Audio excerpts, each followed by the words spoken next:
when you're feeling that state of fear, instead of like fighting the fear, literally lean into it and say, kind of ask the question of like, okay, what can I do? What can I do now? As you say, what do I do now? I say, so now what?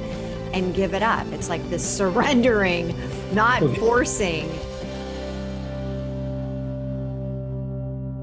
Hey everyone, and welcome back to the Relaunch podcast. And it's one of those days where I have somebody that's coming on that gets me to the point where it makes me think, makes me want to continue to question things, and isn't going to let us off easy because he is a man after my own heart and mind.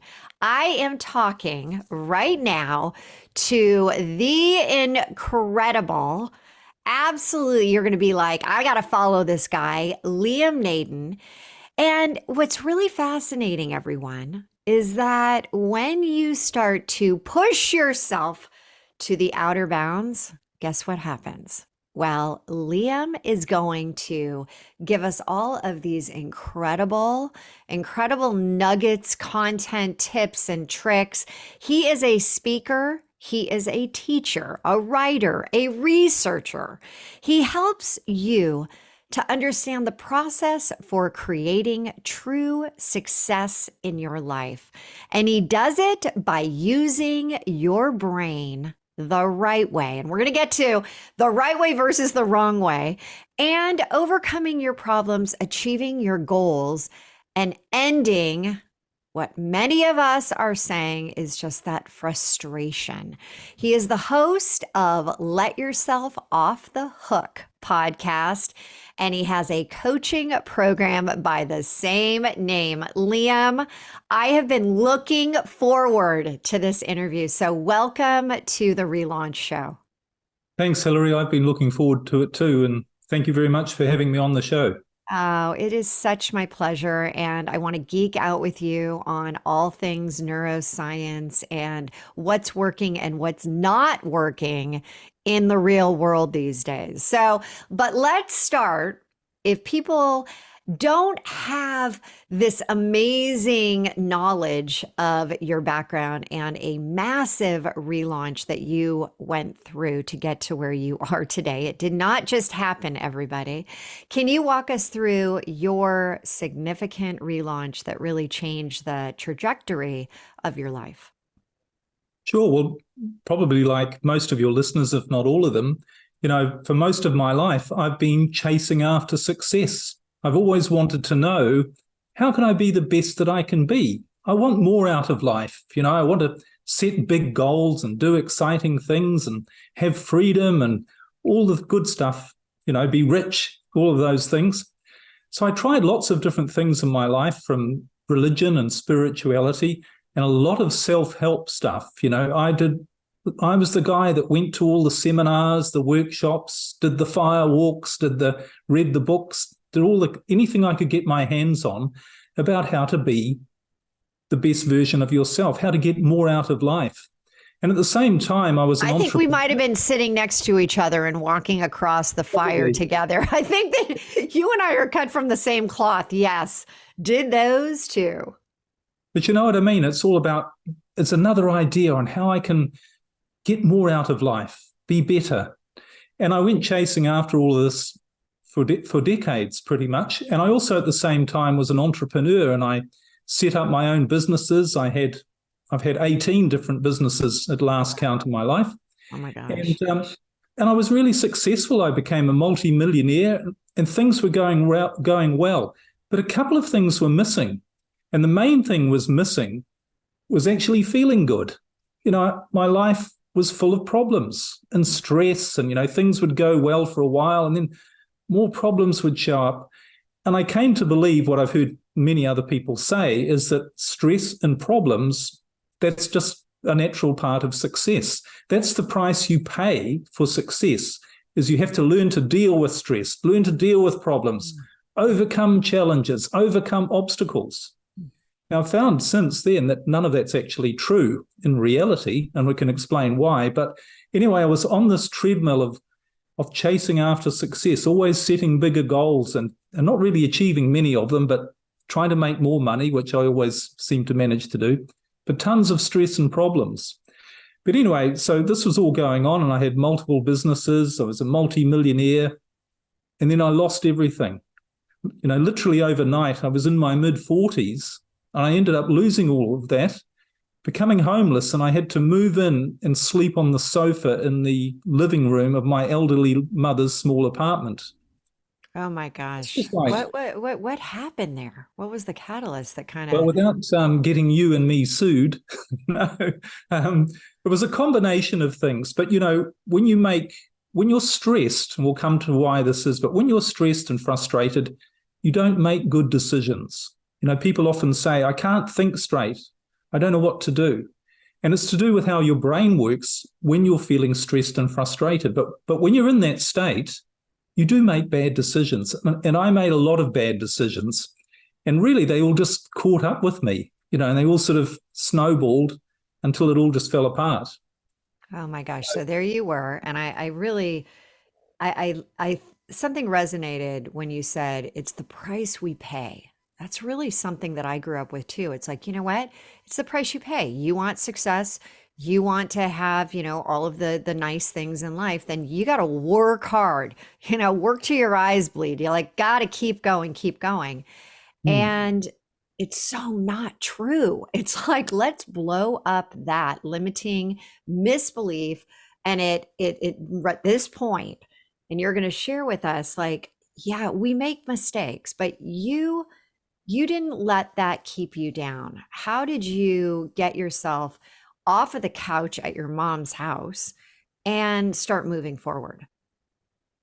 Well, what I really did, first off, I asked myself two questions over and over while the phone was going with people wanting money, that I didn't have and all those things.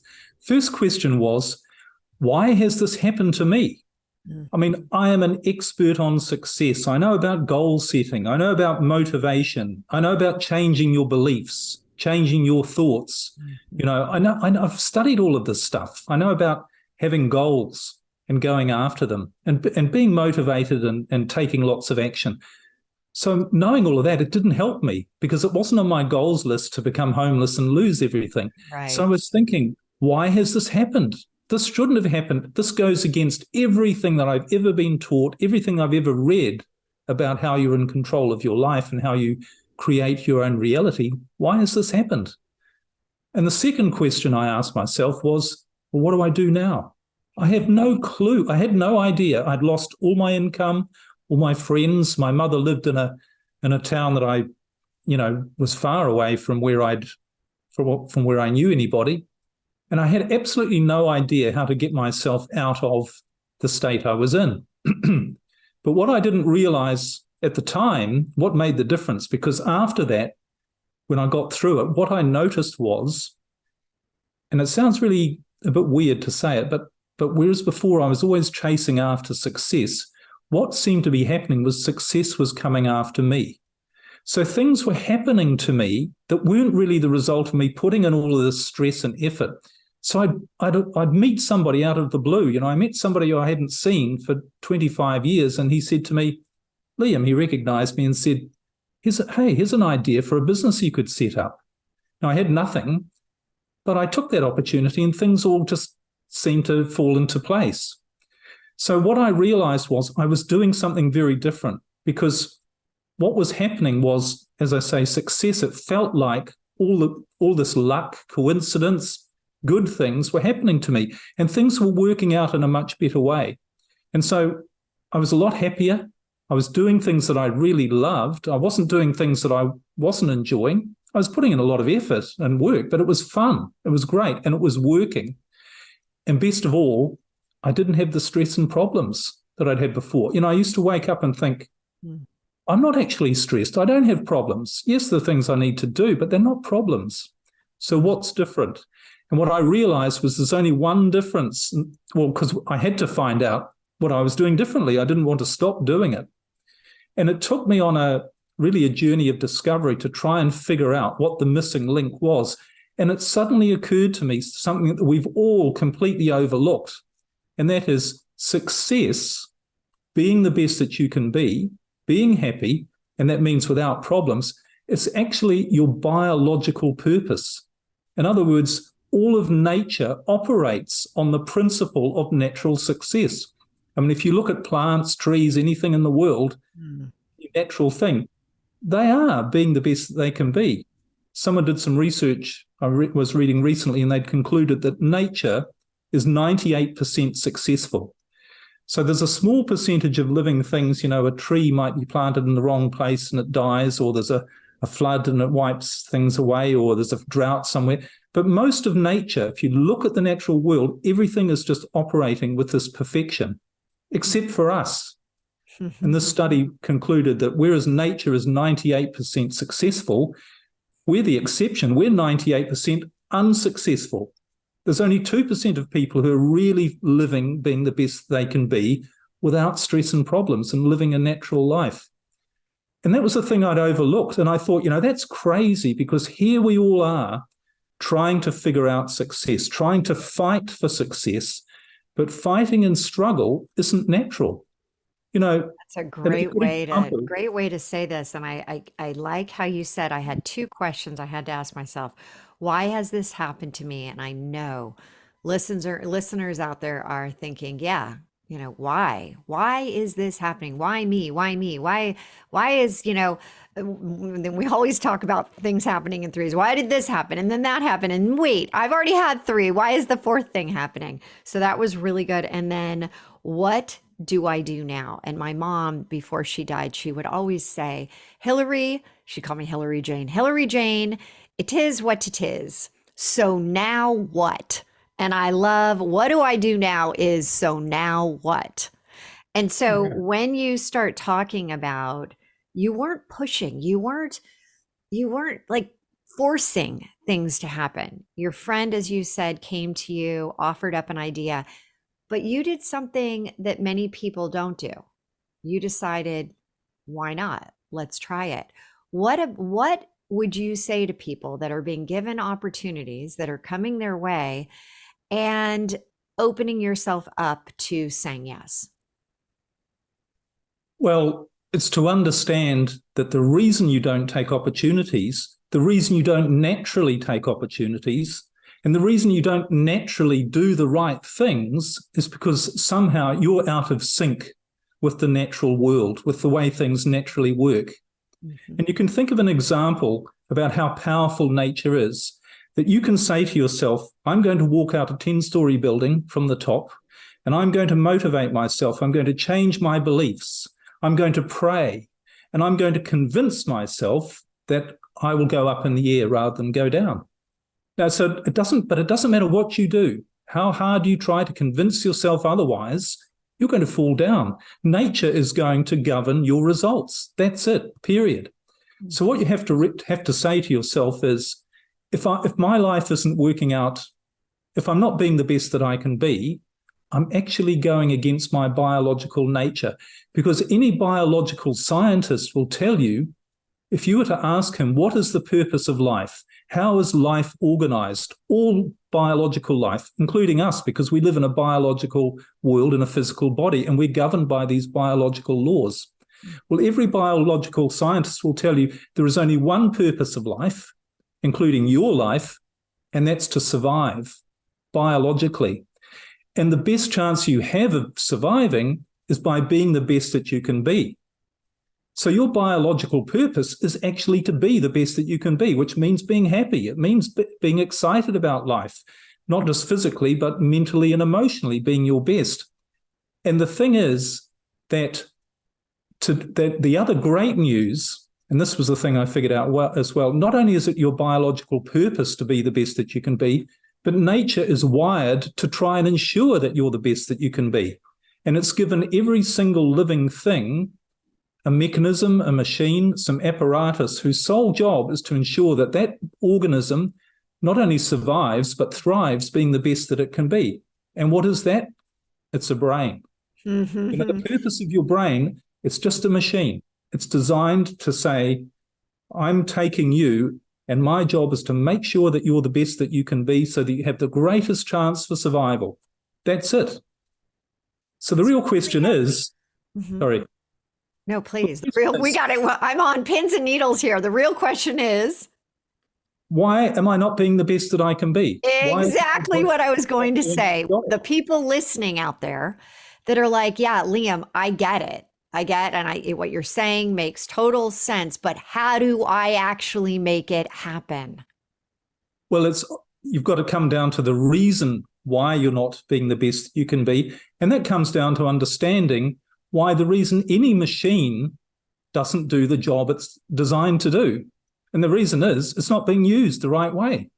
Imagine a car. You look at a motor car and it's a machine. It'll operate in a very its job is to get you from where you are to where you want to go. And it'll do it predictably, efficiently, guaranteed, if you use it the right way, if you know how to drive it. But if you drive it the wrong way, it's not going to get you there. And it's going to be a really rough journey. Imagine if you saw a motor car and you didn't know how to drive it and you thought, well, the way to do that is to get out from behind and push it. That's how I get to the destination. And you go and you put all your effort in and you're motivated and you're convinced and determined that you're going to get to your destination by pushing this car. And what happens? You just get exhausted and you don't get very far. And you say to yourself, I'm not strong enough. I'm not motivated enough. I need to put in more effort. The problem is me. And someone else comes along and says, what on earth are you doing? Why are you making your life so hard? It's not supposed to be hard. Biologically, you're not designed to have a difficult life. You're designed to have a successful, happy life, to live as long as you can, survive as long as you can. The only thing that's missing, you're using this machine the wrong way. And it turns out that's exactly how your brain works. When you use your machine the right way, it does what it's supposed to do. Ooh, and so it doesn't bring you problems. How do we do that? How do we use our brain the right way?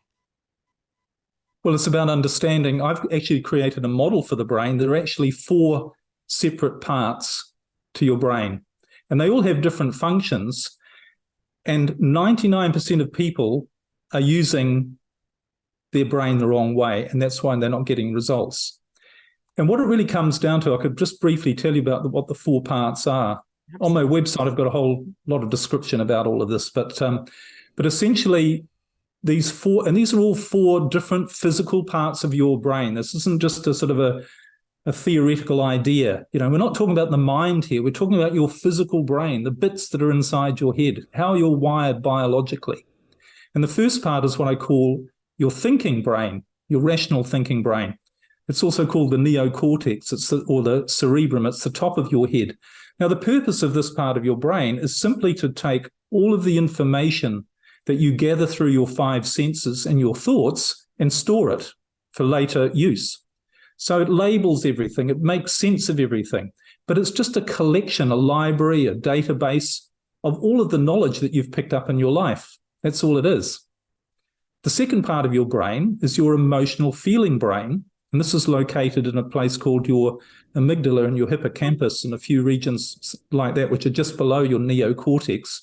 And the purpose of this part of your brain is to make it, as the emotional feeling brain suggests, it's where you get your emotions from. It's where you get what makes you feel good. It creates chemicals to decide how you're going to feel. The third part of your brain is what I call your survival brain. And this is at the back of your head. And what this does is this manages everything to do with your survival that you don't have to think about. So physically, it manages your breathing, your heart rate, the repair of your organs if you get, or perhaps you cut yourself, and it manages all the repair of that. The interesting thing is you don't worry about when you cut your finger whether it's going to heal or not, and you don't meditate on it and do affirmations. You just know it's the way it's going to heal itself. It's the way it works. And this is the way your brain is designed to make sure you work in your life. But anyway, survival brain, it manages all this stuff, but it also has one other function about your survival, and that's what's commonly known as your fight or flight mechanism. Mm-hmm. And the purpose of your fight or flight mechanism, remember, you're supposed to live your life being the best that you can be, being resourceful, happy, excited, not having stress and problems, making the right decisions, avoiding doing the wrong things, your brain navigating you through your life, that all the good stuff happens. But there's only one time when your brain doesn't do that, and that is when something happens in your environment that could be an immediate threat to your survival, something that could kill you. And in that instance, your brain switches a part of its, the survival part of the brain switches on and activates this fight-flight response, which has you reacting to the danger. So, this was obviously created millions of years ago when there were lions wandering around. So when you heard a lion, or when a lion jumped out from behind a rock, you activated this part of your brain and it reacted to the danger. But here's the thing. It's great for reacting to danger, but it's no good for managing your life. Because what it actually does in that instance is it shuts down the fourth part of your brain. And the fourth part of your brain, which is located deep within the middle of your head, is what I call your creative brain. Now, your creative brain, this is where you get your inspiration, your imagination, your creativity, your motivation. It's where you get those aha ideas from. It's where you have your higher awareness and you go, I never thought about that idea before. Artists and musicians and creative people talk about how they get these ideas, or they hear the music and they just wrote it down. Or they're an athlete and they find it's almost effortless that they're performing at their peak. Right. That's when they're in their zone. Totally. It's not coming from their thinking brain. And this part of your brain, your creative brain, it knows what your goals should be. It knows what you should do. It knows what you shouldn't do. And it's going to make sure that all of the circumstances in your life are such that you do the right things. That's what it's designed to do. Mm-hmm. Except when it's shut down by your survival, fight, or flight. So the point being, what activates your survival, fight, or flight and shuts down your creative brain? It's fear. It's when you feel stressed, afraid, worried, anxious, frustrated, angry. All of those things are based on underlying fears. When you feel that, you instantly switch on what's called your sympathetic nervous system, which activates your survival, fight, or flight, and it shuts down your creative brain. Because your creative brain can only operate when you're feeling good. Because when you're feeling good, you're being the best that you can be. That's part of it. This was so well done as you went through the 4 areas of the brain. And as you're saying also, when you're in that fear, it literally shuts down the thinking as well, right? So you've got creative shutdown, thinking shutdown. You're literally operating, as you say, the wrong way to use your brain, the wrong way to even get out of the state you're in. So how can people, when fear comes up, what can they do when all of these emotions that cause you to have the creative part of the brain freeze up? What can you do?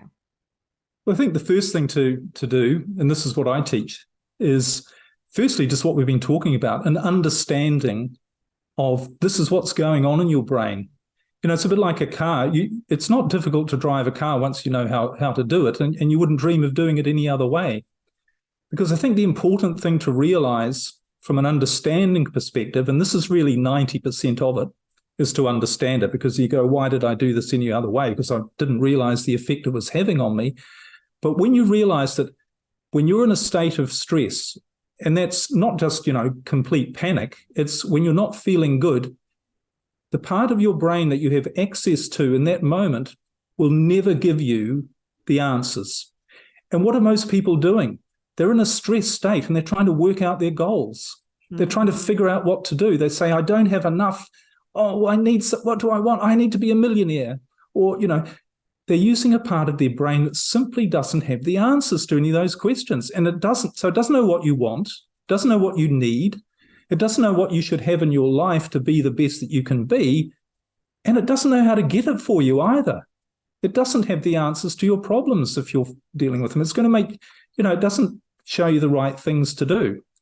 I love this because now I realize I've done research on what you put out there, and you were talking about that goals, people are confusing the right way to do goals even. And you say that goals are self-sabotagers, and This is now really making a lot of sense. Can you explain that a little bit more for the people listening to really understand the right way that you can leverage your brain and setting goals that you're actually going to be able to hit? Well, when you realize that fear is the enemy, that becomes your mission to manage your state and to minimize fear in your life. And we all have the choice as to what we allow into our awareness. Are we going to focus on something that makes us feel bad, or are you going to choose to focus on something that feels good? Now, there are other things involved, which is about getting rid of your subconscious fears, but a place to start is to realize if you're going to do something that makes you feel bad, you're finished. I mean, it's a little bit like if someone came up to you and said, drink this, and you said, what is it? And they said, it's hydrochloric acid. He said, well, I'm not going to drink. What are you, mad? I'm not going to drink that. They say, no, it's good for you. And if you have faith and you believe and you're really motivated, it won't do you any harm. And you say to them, I understand. You obviously don't, but I understand that it doesn't matter what the justification is. You know, you could tell me my grandmother's going to die unless I drink that poison, the hydrochloric acid. But it doesn't matter what the justification is. I know that if I do that, if I put that into my system, it's going to damage me. And it's the same with fear.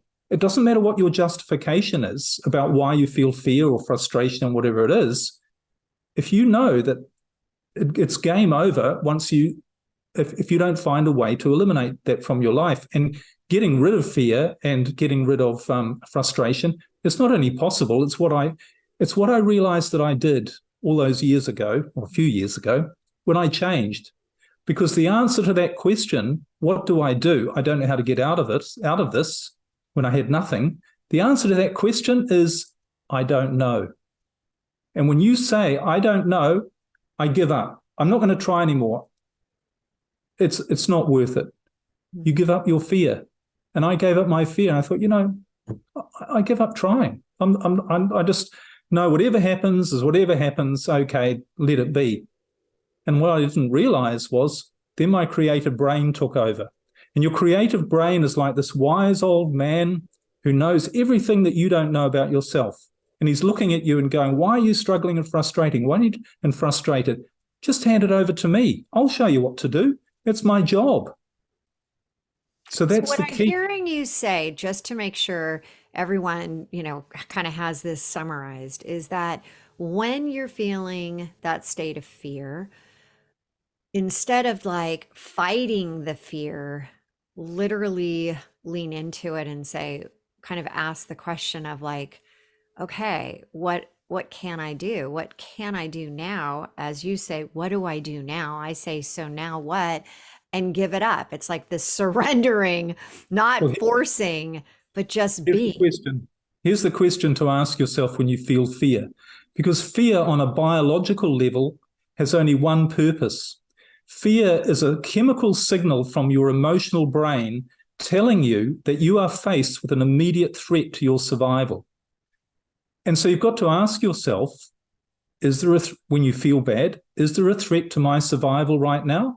Now, 99.99% of the time there isn't. But what's happened in your brain through all of your conditioning and watching the news and looking about all this negative stuff and people telling you life's hard and problems are natural and, all of this information that you've gathered in your mind and your rational thinking brain, you've built up a picture about a lot of things. Your brain is making a connection between a threat to your survival and something in your environment. And it's all imaginary. It's not there. So when you ask yourself, is there a threat to my survival right here, right now? You're getting your brain to question this belief that it has there, this connection between danger and something going on. I mean, it might be someone comes to you and says something unpleasant to you. Now, your brain links that, and you feel bad. And why do you feel bad? Because your brain is somehow linking what they've said to you as being a sign of a threat to your survival. Oh, it means rejection. It means people won't love you. It means you'll be alone for the rest of your life. All this is deeply subconscious, but it's what is making you feel bad. So that's what you need to get to the root cause of, is to realize there's something in your brain telling you that there's a threat to your survival when there isn't. And then you can start to let go of fears, and you get to a point where You do what your creative brain is trying to get you to do, which is to operate without fear. What does it say in the Bible more than 360 times? Be not afraid. It's not a nice idea. It's an instruction on how to use your brain, because when you're afraid, you're using the wrong part, and the God-given, if you like, infinite intelligence part that's designed to make you the best that you can be, the wise old man who knows what you want and will give it to you, he's shut down. He's not there. He can't operate. You can't hear it. You can't use it. Liam, I prefer to call that wise old man the wise woman. But Okay. I do want to ask you about the goals and how you say they're self-sabotage. A lot of people right now are going through year-end goal setting. We'll be doing it once a quarter. Why do you say that the goals can be a lot of times self-sabotaging? Well, because you're setting it using the wrong part of your brain. And here's the proof. Ask anybody, what percentage of your goals that you set do you ever achieve? Is it 90%, 80%, 70%? You know, when I ask people that question, and I've asked around a lot, and there've even been books written about this, it's about 2%. So the reality is everyone's rushing around doing something that has a 2% success rate. Why are we doing that? Well, because everyone else is doing it, but it doesn't work. And the reason it doesn't work is because you're using the wrong part of your brain that is only limiting you to thinking about what it can try and figure out. But your creative brain, which is not your thinking brain, it knows what you want. It's biologically wired to make sure everything that's right happens in your life. So very occasionally, you might set a goal that's what I call a knowing goal. And you just go, you meet someone, you go, I'm going to marry you. Or you walk into a house and you go, I'm going to buy this house. Now, this doesn't come from your goal setting, your logical thoughts. It's something that's come out of the blue, and it happens. And it just happens, and everything comes together, and that's what happens. That's a goal from your creative brain. But most of the time, your creative brain doesn't work like that. Your creative brain works in the most biologically efficient way possible. And remember, all of nature is designed to be the most efficient it can be. Use the least amount of energy for the most result. And what's the most efficient way your creative brain can get you to where you should be? It shows you one step at a time. Because that's the most biologically efficient way to live, is to know what to do next and do it. Then know what to do and do it. If your creative brain showed you the next 20 steps and said, what you really want and need to be happy is something you've never thought of, and like for me, you're going to end up sailing around Europe in your own yacht for 8 years. Mm-hmm. If my creative brain had said that to me, I would have said, you're mad. That's not what I want. I've never thought of that. And how am I going to do it? What are all the 20 steps I need to do to make sure? And you'd be stuck. Overwhelmed and in fear. Like, what? How is this going to work out? Totally. Yeah, and you wouldn't take any action. Mm-hmm. But if you just take the next step, that's the most efficient way. That's the fastest way for you to get to where you need to be. And it's also the least stressful way, which is part of being your best, isn't it? Liam, you are just, tuning in to everything that I love the most about the power behind the brain. And so, unfortunately, we gotta wrap it up right now. Yeah. But I do want to ask you, where can people find you, learn more about your processes, and dive deeper into these 4 areas of the brain? Well, everything's on my website, which is just my name, liamnaden.com. And I've actually got a free mini course there, How to Unlock Your Success Brain. And it shows you 3 simple steps. And people often mistake simplicity with, it can't be that simple. This is all simple stuff once you understand it, because it's natural. We're designed to be this way. We've just forgotten or never been taught, even though in the Bible and everywhere else they've been trying to tell us, but we haven't understood it. So it is simple. So if they go to my website, liamnaden.com, there's that free course there. And I've also got a description on how these 4 parts of the brain and how they work and lots of other stuff. Well, Liam, it has been a pleasure. And for everyone out there, definitely go take his free mini course. The more you can understand about the power that you have within you that, as you said, we're not taught this. It's like we're taught steps, procedures, processes, but use what is innately yours to get to, like you said, that natural state. The nature is within you. So again, everyone, live now, love now, relaunch now into finding more about your brain so that you can reach those levels of success and not have to be pushing. And as you said, the price we pay, no more. This is free to you. So anyway, thank you again, everyone. We will see you again next week. Take care. If you like this video and want to get more like it, head over here.